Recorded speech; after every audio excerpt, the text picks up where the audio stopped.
Hi everyone, welcome back to the series on the GRE. My name is Mark, and today we're going to be reviewing the different resources and materials most commonly used to study for the test.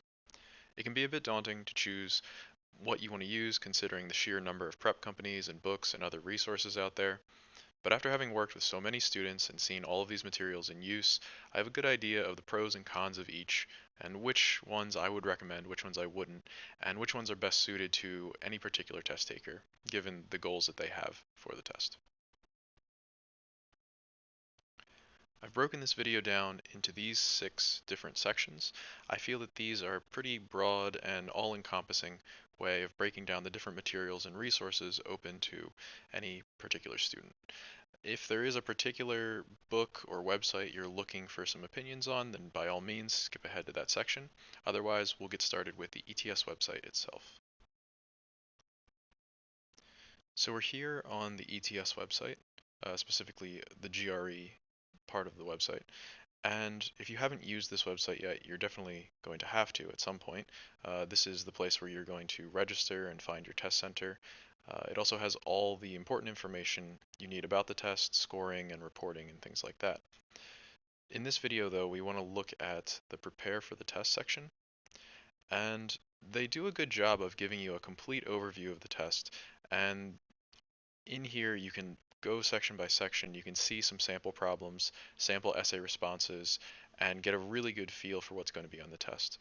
Particularly, I think that if you go to the quantitative reasoning section, you can definitely get a breakdown of all the different sections and the types of questions you're going to see. And what I find is extremely useful is this math review PDF down here, and I'll leave a link to this in the description. What this is a PDF, it's about 200 pages long, and it goes through all the content that they expect you to know for the quantitative section. Now, this isn't like a prep book in that it's not going to teach you strategies for the test or how to answer particular questions. This is just a summation of everything they expect you to know, formulas, properties, and things like that for the test. So if you feel that you're someone who's good at self-teaching, if you already feel like this information is something that you excel at, then this is just a good place to go through, review, and make sure there aren't any holes in your understanding or misconceptions that you have about the test. So going back to the general website, let's just take a look at the essay section here as well. I find that this is also something that I keep going back to the official website for. So the two essays, the issue and the argument, are both listed here. And if we click on one, we'll get an overview of what they expect out of that essay.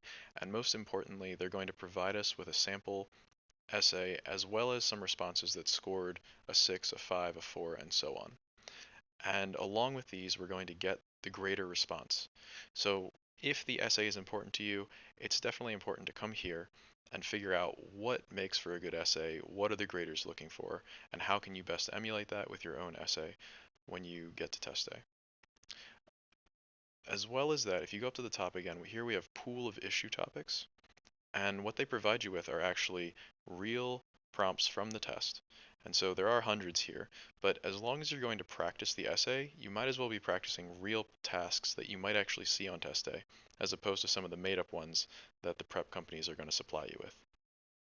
So to continue on, we're going to go into our ETS account, which if you haven't made one yet, this is when they'll prompt you to make one. Otherwise, we click here, and that's going to take us into our own personal ETS account. And this is the place where you're going to have to register for your test, find your test center. You'll be able to see your scores and send them out to schools. But during prep time, the most important thing you're going to see here is this test preparation tab. And if you go to shop for test preparation, you'll see that there are a couple free tests here, right? They cost $0. You can just add them to your cart, check out, and when you go back to your account, you're going to see is under My Test Prep and Services, you now have some free tests sitting here, and you can go ahead and click Go to Practice Test and take tests that look almost identical to the real test. So if I had to suggest just one resource that is above all others, the most important that you see before going into the test, it would be these practice tests.